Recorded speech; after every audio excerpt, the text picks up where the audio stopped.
Hi, I'm Shoshi, and I'm going to be the interviewer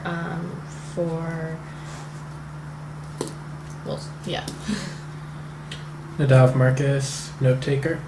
Hannah Dubow, recorder. Rachel Bernstein, note taker. Felicia Graber, interviewee. Okay, hi. Hi. So can you just first off state your name again, your age, your birthday? Okay, my name is Felicia Graber.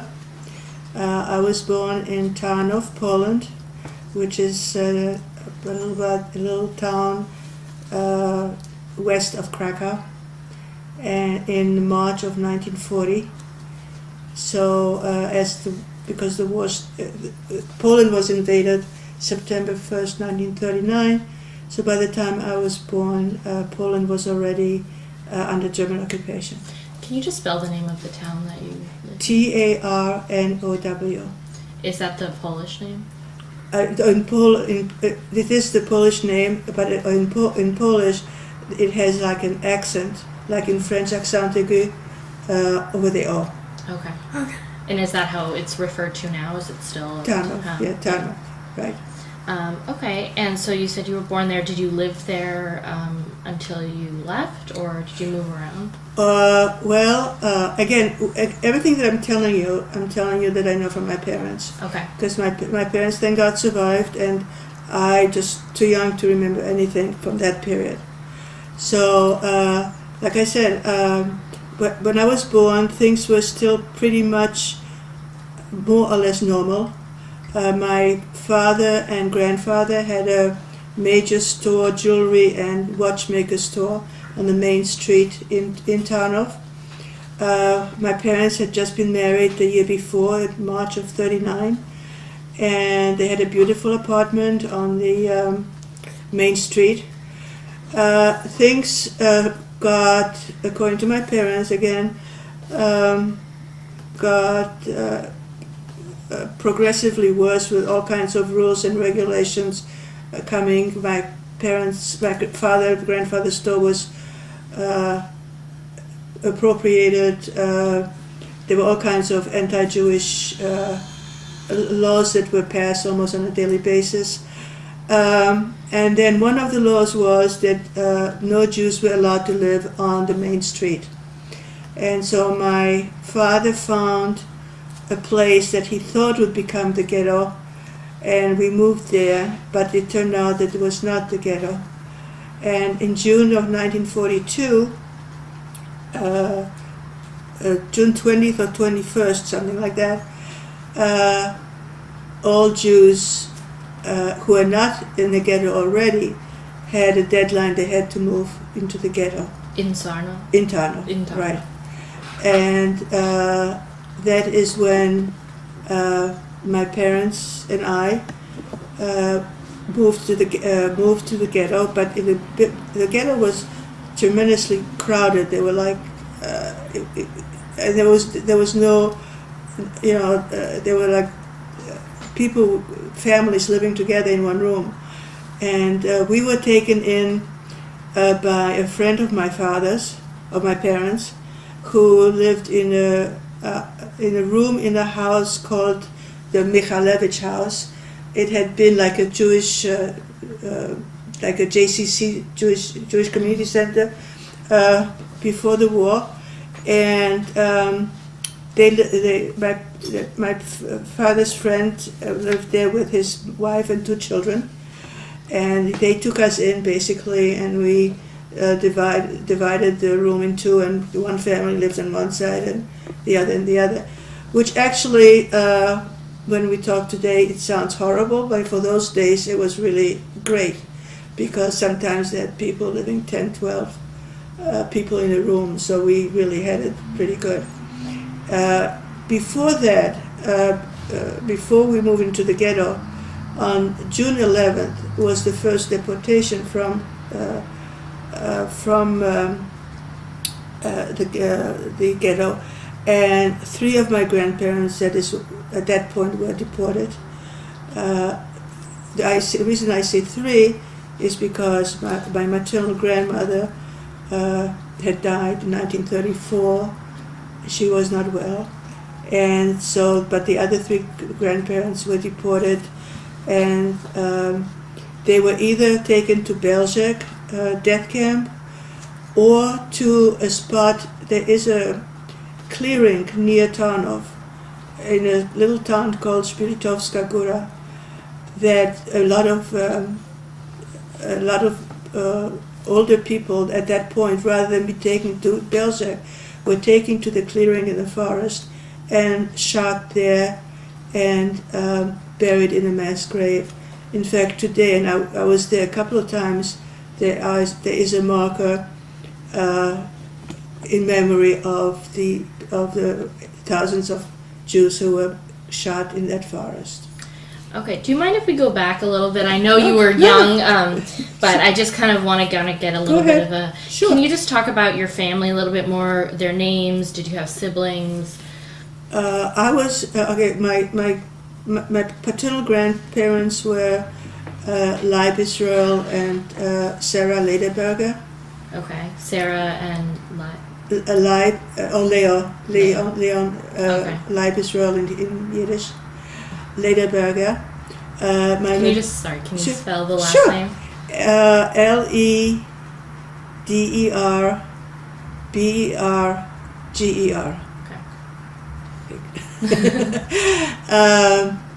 My maternal grandparents were Simcha and Feiga Fallman, Fallman. And they all lived in the same town that you Right. Now, my maternal grandmother was not alive by the time I was born, because she died in 1934. Both families were very Orthodox. My grandfather, I have a picture of him, wore a beard. My grandmother wore a sheitel, a wig.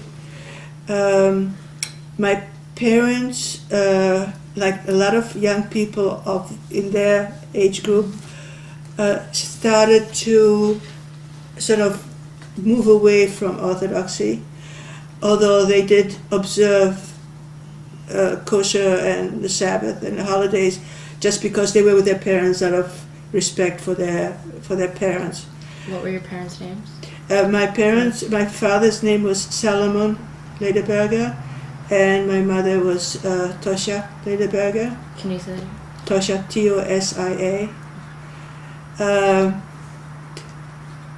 That name later on was changed. If you can see from the book that I wrote with my brother, during the war the name was changed, but that's a... During the war. During, Okay, we'll talk about that later. Right. Like I said, my parents got married in March 6th of 1939. My mother actually was a big Zionist. Actually, both my parents were Zionists. Can you explain Zionism? Zionists, okay. Zionists are people who feel that Israel is their homeland and are very attached to Israel. In fact, my mother moved to Israel in 1933. She went to agricultural school, and her goal, her wish, was to stay in what was then Palestine and to live on a kibbutz.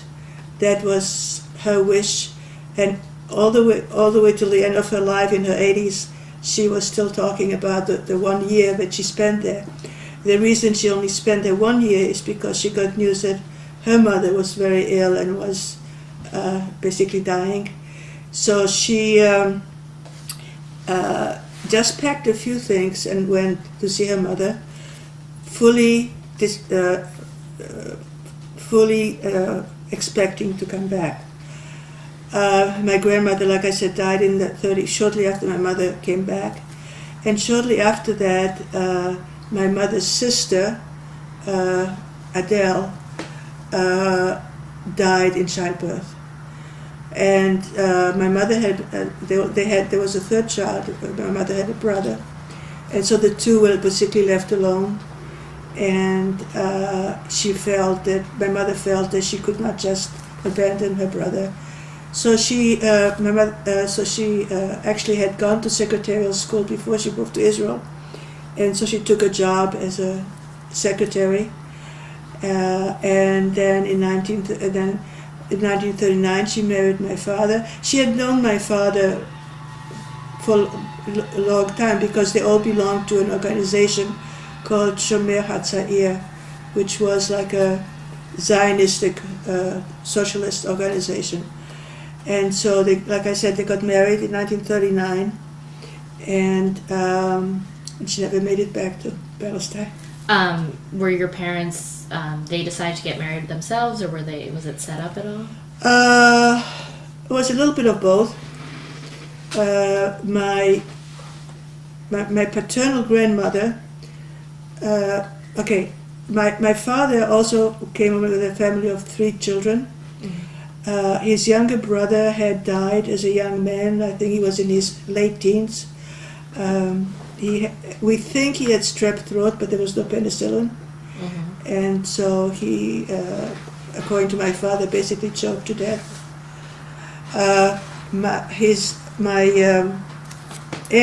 My father's sister was married, but did not have any children. And so my grandparents, my paternal grandparents, were very anxious for my father to get married and have a child. They want to become grandparents, right? And so somehow my grandmother approached my uncle, my mother's brother, and okay, let me go back. When she talked to my father that she wanted him to get married, he really enjoyed his life as a bachelor. And he said, okay, if you really want me to get married, the only one I would consider would be Tosha Farman. And so my grandmother went to sort of negotiate, to my uncle, who was the older brother. That's how things were those days. And so cute.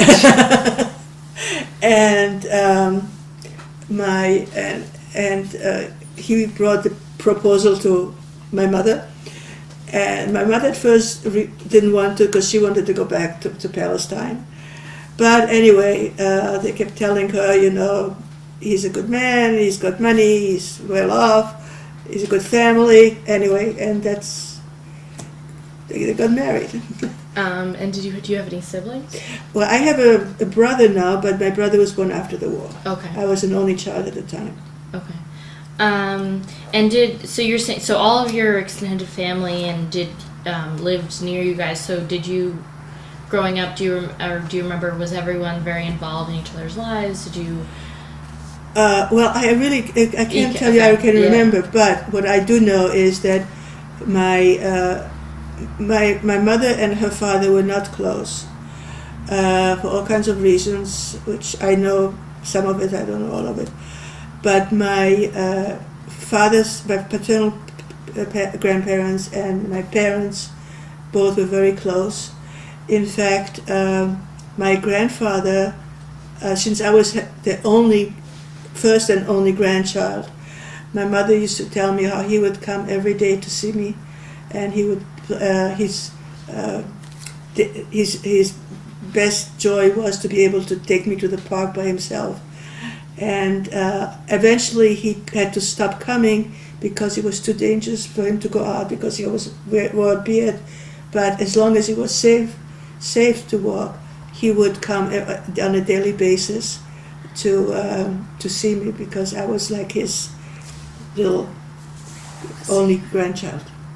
Wait, was it your father's father or your mother's father? My father's father, paternal grandfather. You mentioned that when you guys moved from the main street, your father thought that it would be within the ghetto. So did he know? How much was he aware of what was to come?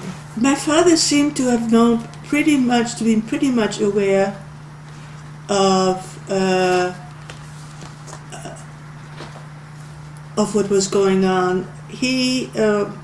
I really cannot answer that question. That's a very good question. he for some reason or other. Now I have read that there was a ghetto, a part of the ghetto already established earlier, Okay. but not everybody had to move in there. I'm not exactly sure exactly how it worked, and I don't know why. Your question is very well taken. How he thought that it was going to be part of the ghetto.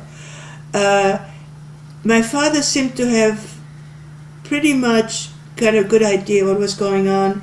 When my grandparents were deported, and he talks about it in his memoir, he bribed someone to try to find out where the train went.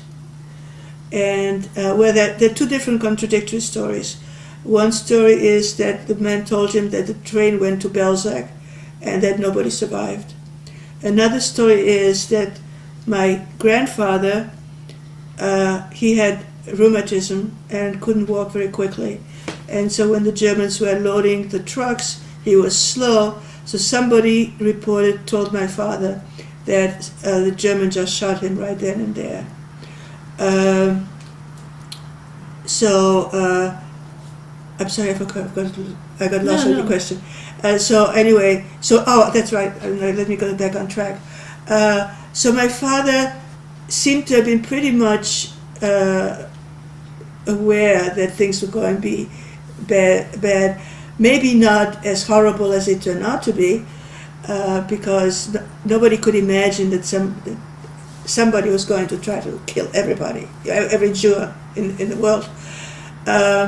However, my parents, a lot of my parents' friends went to Russia when the Germans came, and my parents were sort of asked by their friends to join them to go to Russia. They didn't, and the reason that they didn't was because my mother was 5 months pregnant with me, and the doctor did not think that she could make the trek because there was no transportation. It was basically all walking. Mm-hmm. And this story has always been a very touchy for me, because when I first heard about it, I had very guilt feelings, because not that the life in Siberia was so great, but that's a different story altogether. Okay. Nadav was wondering, did non-Jews at all have beards, or was that very particular? No, the only people, as far as I know, now Poles, many Poles have mustaches, but beards, no. The beards was basically a Jewish. If a man had a beard, it was basically he was a Jew. And if you look at pictures of Poland, the only ones that have beards. And even now today, they have just the Jews have beards. Okay. Do you remember, or have you heard kind of how your family celebrated Judaism, how you practiced Judaism? Well, my parents were, like I said, my grandparents on both sides were Orthodox. So they observed Shabbos and observed, all the holidays. My father tells of stories about, before Rosh Hashanah, there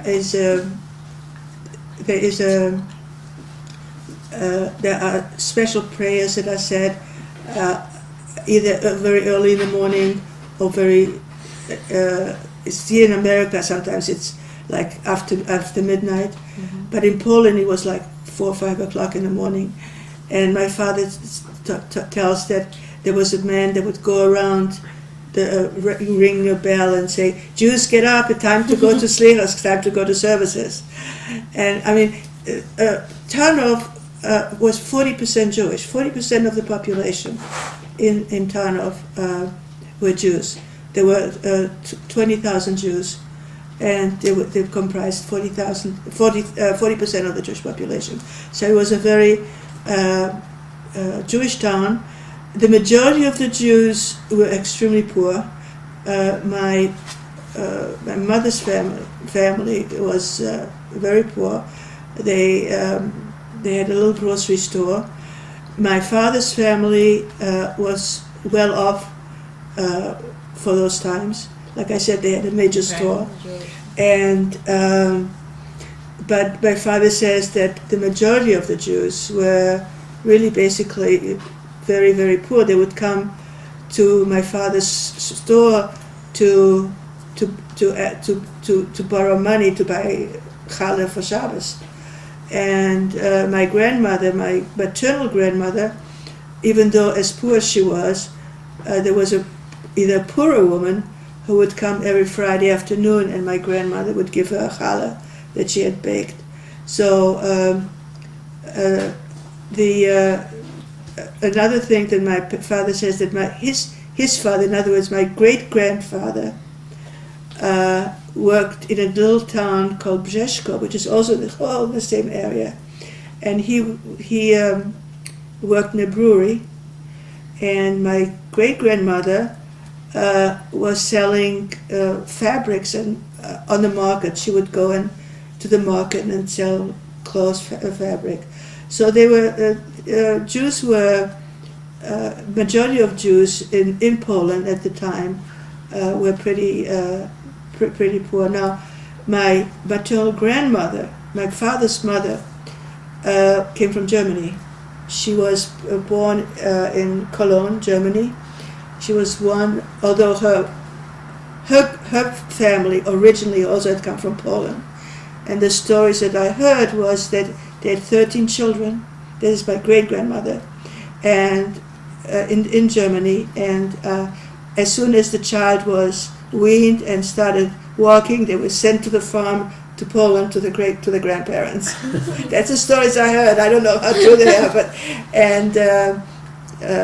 my grandfather spent some time in Germany also after I don't know how much schooling he had, but he sort of went like he was a peddler, going from town to town in Germany, and actually was very impressed with the Germans. And at first, when the horror stories started to filter through about German atrocities, my grandfather didn't want to believe it. He said Germans were cultured and they were fine people, and they were just horror stories that they were inventing. And then he finally decided that it was time to get married, and he went to another town, I can't think of the name, where he had a brother-in-law who was a watchmaker. So he learned watchmaking, and then lived in Żabno, which is again another small town, Zabno. That's where my father was born.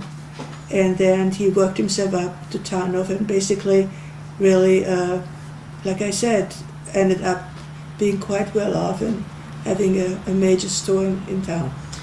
What language did you speak at home, or did your parents speak at home or outside the home? Yiddish at home and Polish. Now my parents also knew German, because when my parents were born, that part of Poland was part of the Austrian-Hungarian Empire. It was before World War I. Because my father was born in 1909, and my mother was born in 1911. And so they were, they had to learn German in school.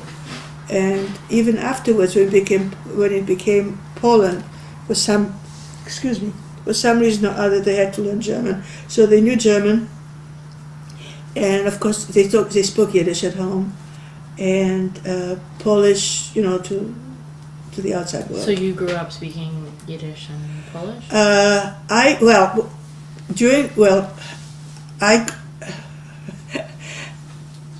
Until I was about 7, and that's going to be the next time's Yeah. interview, I did not even know I was Jewish. Oh, okay. And I spoke only Polish. Afterwards, when we left Poland in 1947, I never really learned Yiddish to speak it, but I understood it because my parents spoke at home all the time. And the third interview we'll talk about after the war. I, for all kinds of reasons, which I'll tell you then, ended up living in Germany, and first Belgium and then Germany. So I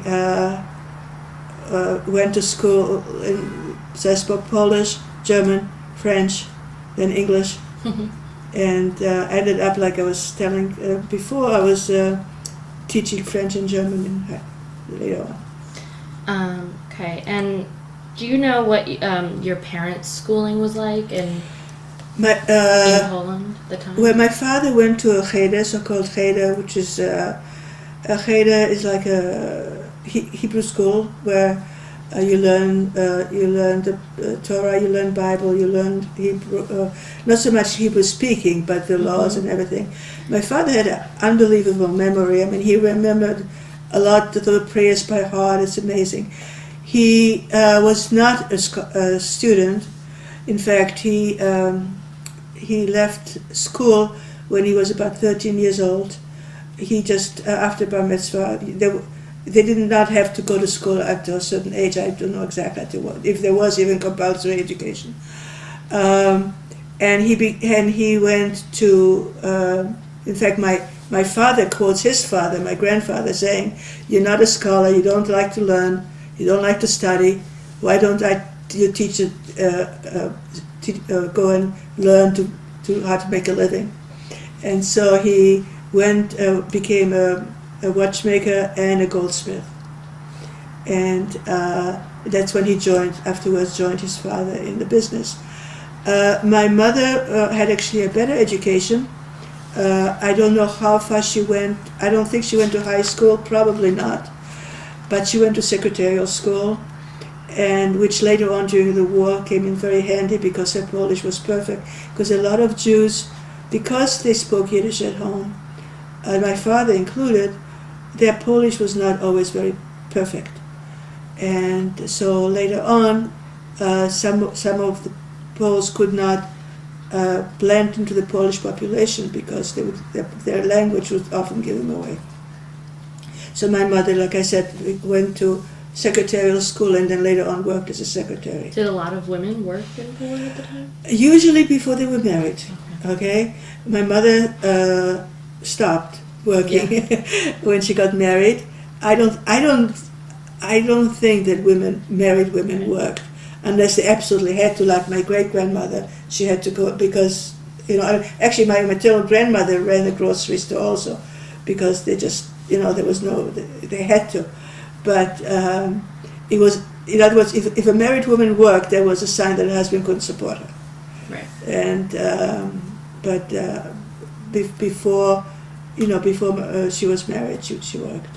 And what was the interaction like between Jews and non-Jews in your town or in the store that your parents ran? According to my father, it was not good. My father talks about in school. I guess he was just going to public school. Besides going to the cheder, the non-Jewish boys would constantly either attack the Jewish boys or call them names. The teachers would encourage the non-Jewish boys. My father claims that the teacher would never call a Jewish boy by a name. He would just say, "Hey, you Jew in the third row." So it was not a pleasant situation. The relationships were not friendly. Let's put it that way. On the other hand, later on, and again, this is going to be for next interview. There was a man in Tarnov who was very, very helpful to us during the war. So there are some good and bad people everywhere. Did non-Jews come to the store that? Oh yes. Yes. Oh yes. Absolutely. My father talks about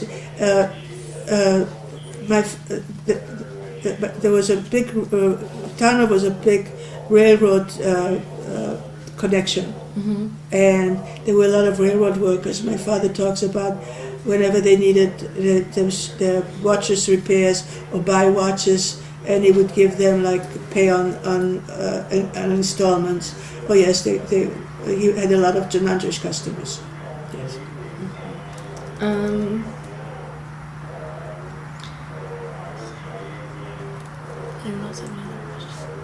Is there anything else you can think of about kind of before the war? Before the war? Well, unlike the stories of Tevye and Fiddler on the Roof, which is really nostalgia looking back how wonderful life was. Life was very tough. Although my parents never really gave me the impression they were unhappy. Well, my father, like I said, came from a rather well-to-do family. He would go skiing, and he would go on hikes, and he would, he enjoyed life. Mm-hmm. But unlike what most people claim, it is not really correct to say that all Jews were Orthodox in Poland during the war. In the small towns, probably yes, because there was also a social pressure, so to say. I mean, you had to keep Shabbos because everybody did, and if you didn't, you were sort of ostracized. But the Jews, especially the younger ones, my parents' generation, especially those who lived in the bigger towns like Krakow or Warsaw, they tended to be attracted to socialism, and they wanted a better world. They lived under the idea that everybody's going to be equal, which of course turned out not to be the case. But there were quite a few younger people who were turning away from Orthodoxy. On the other hand, their education was very limited. Higher education was very limited to Jews. There were only a certain number of Jews who were allowed to the university. Some people went to France, and some people went to Italy. I know a gentleman who lived who went to Italy he wanted to go medical school, and he couldn't get to medical school in Poland. Another woman I know went to study to Paris on the Sorbonne because she couldn't get to the university. And of course, these were people from families that were wealthy. There were some very wealthy families. They were in the minority, but they were there. The other ones, just like, they just became peddlers or became merchants if they could, basically. But life was not as rosy. Looking back at when you see Fiddler on the Roof, it sounds like life was so wonderful. But on the other hand, it seems to contradict itself, because my parents never gave me the impression that they had been unhappy. The thing is, they didn't know any better. It's basically like when I talk to children, the school children, and they ask me during the war, weren't you scared? And my answer is no, because I was little. I did not know life was supposed to be different. Okay, I didn't know any better. So for them, life was what it was, and they just sort of took it. So of course, some people left who could, like my father said, especially when after Poland was invaded. Some people left to Russia. Some people went to, who could, if you had money, you could go to America if you had some connection. I know that some members of my family, I just actually just a few weeks ago discovered second cousin once removed, whatever that means, whose great grandfather was married to my whose grandfather. No, wait a minute. Whose great-grandfather the sister married my great-aunt. Okay. Don't try to figure it out, because I haven't either. But we just found each other through the internet. Oh, wow. And the reason I'm mentioning it is because that part of the family moved to England in the 1890s. So there was a whole part of the family, of my mother's family, my mother's my grandmother's, my maternal grandmother's side of the family that went to England. And do you know much about your parents' involvement in Hashomer Hatzair? They were very active. As far as I know, they were very active with Shomer Hatzair. I don't know exactly what they did, but I know, they attended meetings and whatever. And like I said, my mother wanted to. We did actually go to Palestine, and she was set on going to kibbutz. And Did she ever get to go back after to visit? well, she went to visit, but she Yeah. never actually did go back to live there now. What's our time like? We still have 24 minutes left. I have like a smelling question. Okay, yeah. Okay, what was the name of when you said like you lived in the place and then like the room was in two parts? There was like a In the Jewish ghetto? name affiliated with Oh, Mikhailovich house. Can you spell that? Oh boy. Do you want to write it? No, give me my book, please. It's in there. The purple one, yes. Yeah, let me show it to you. It's gonna be easier. This might be helpful for us later on. What chapter is that?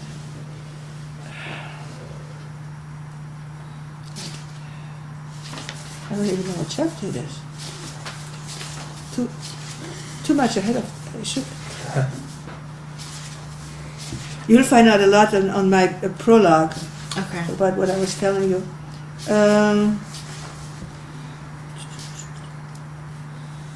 Oh, here.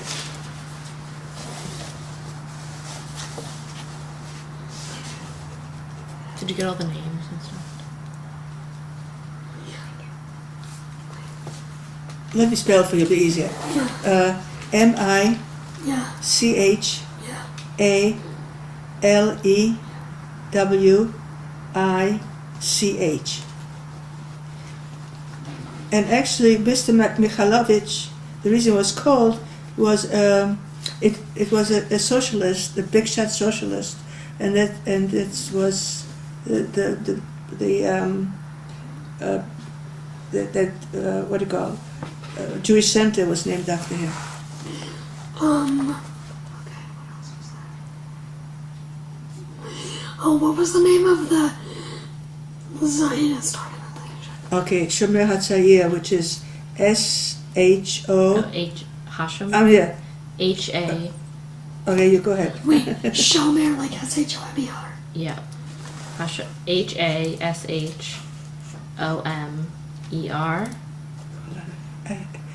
I'm terrible with spelling. No, it's okay. And then Hatzair, well, H-A-T-Z-A-I-R. You know what? I have it in the. Well, But you- of course, it's all Jewish. I mean, it's It's all Yiddish, Hebrews or right. Yiddish, so Yes, it's not direct. Yeah. I just happened to, the kibbutz I lived on in Israel was a Hashomer Hatzair. Oh, I see. I was wondering because not many people no, know about it was called Ein Dor. I don't know if you're. It's privatized now, and also they have a camp, summer camp in upstate New York that I've been to. I haven't gone there, but it's called God,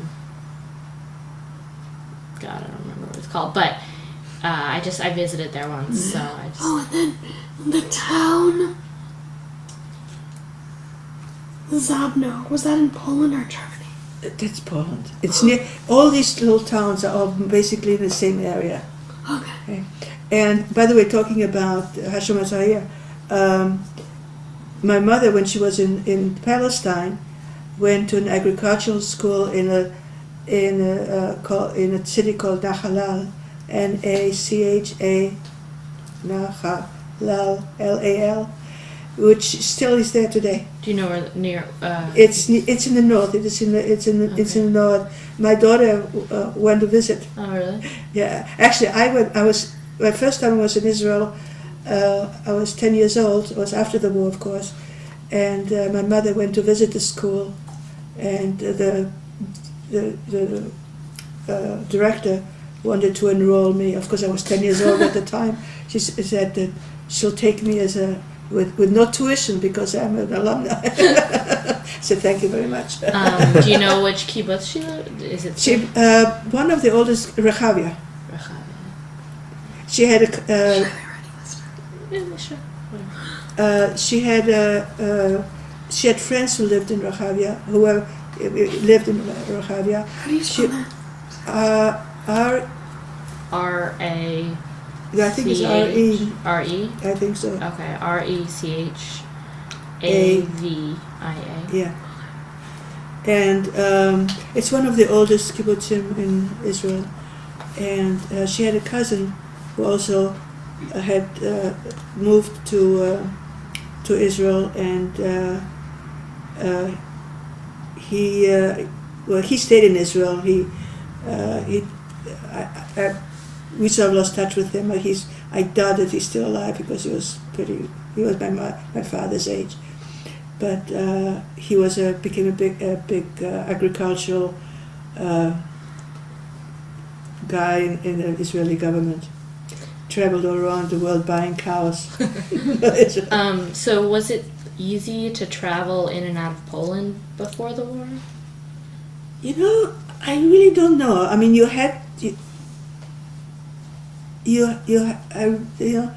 they must have. I'm stuttering because I'm not sure.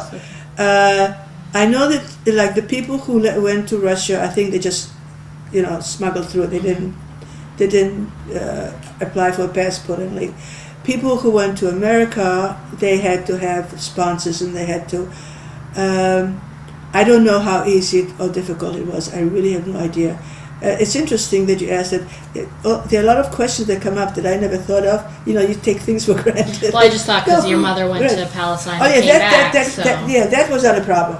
Yeah. Apparently, that was not a problem. But I mean, I thought you meant to immigrate, like to America. Yeah. Well, apparently, my mother had no problem going back and forth. That doesn't seem to have been a problem.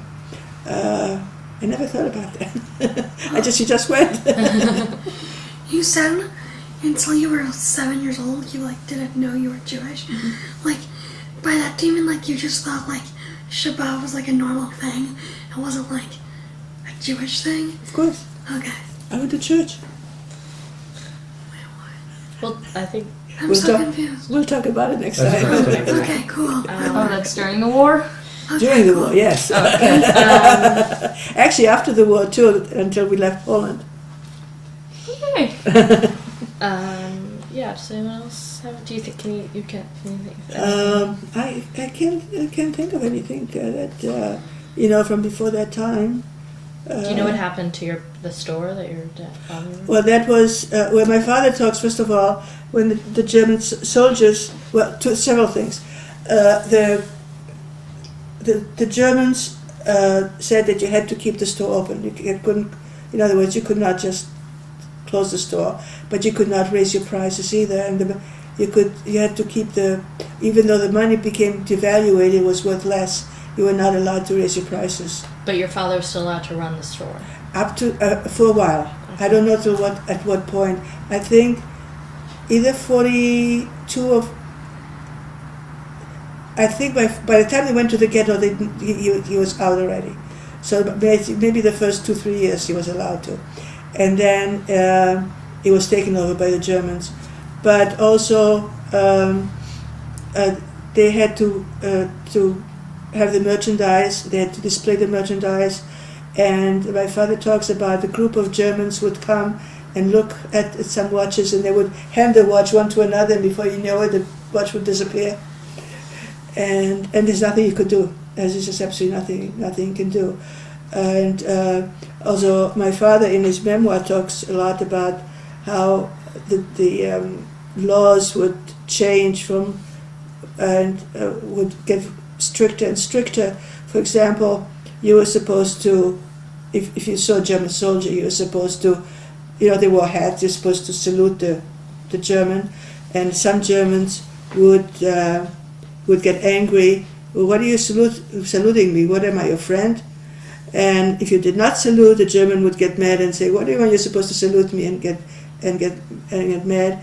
And there was basically Germans could do whatever they wanted. I mean, if they didn't like what you looked like or whatever, they were shooting people at will. And at one incident, my father talks extensively in his memoir, For example, flour was restricted, regular white flour. You only were allowed to have what my father called shrut, which is like the leftover grain. I don't know exactly what it is. It's I forgot now how I translated it in the book, but it's just like the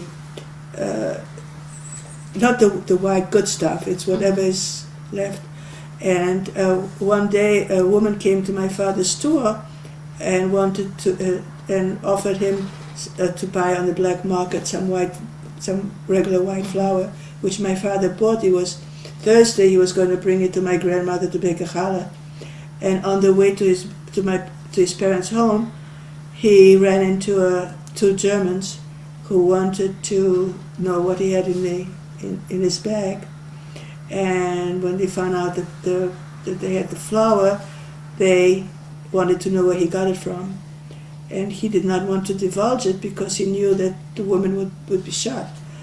So he kept telling them that he didn't know, and they beat him.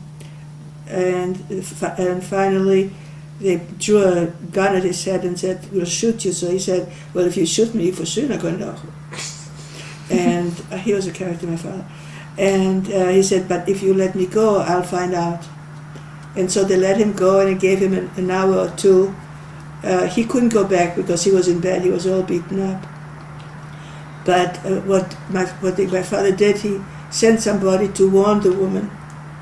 And then my mother went to the Gestapo headquarters and told them who it was. But the woman had been warned ahead that it had happened, so she could disappear. Mm-hmm. So this is just another little incident. Yeah, there's something I wanted to ask, but now I can't. Sorry.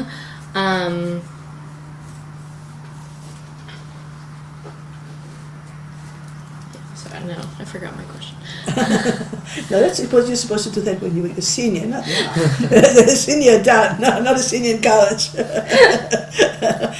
I always call it senior moment. Yeah, I just got so wrapped up in what you were saying. Mm. The flower, the blackberry. You can always ask me next time. We have 13 more minutes. If anyone has any quick questions. I think we've covered. Well, like I said before, the before the war is going to be sort of short because there's not that much. Right. This is all stuff you've heard from your parents. And right, it's all. And now, sometimes what happens, and I know that happens to other child survivors, after hearing stories after a while, sometimes you sort of get confused. Is it my own memory, or is it just something that was planted in me? Mm-hmm. And I once had a dream, which I never forgot, that there was a crib, like one of these old-fashioned iron cribs. You probably don't know how they were, but they were these old-fashioned cribs. They were like made out of aluminum or iron, I don't know. They were not wood. There was like in front of a window, and that's all I saw. There's a small room with that crib. And for some reason or other, I just think that was my crib. I mean, I don't know if it really was or not, but, why would I dream of a crib, Anyway, that's just beside the point. No, it's good. Anything is good. Well, if you think of your question, you can always ask me next time. Okay. Sounds good. Do you want to set up a time now, or do you? I think we Yeah. should.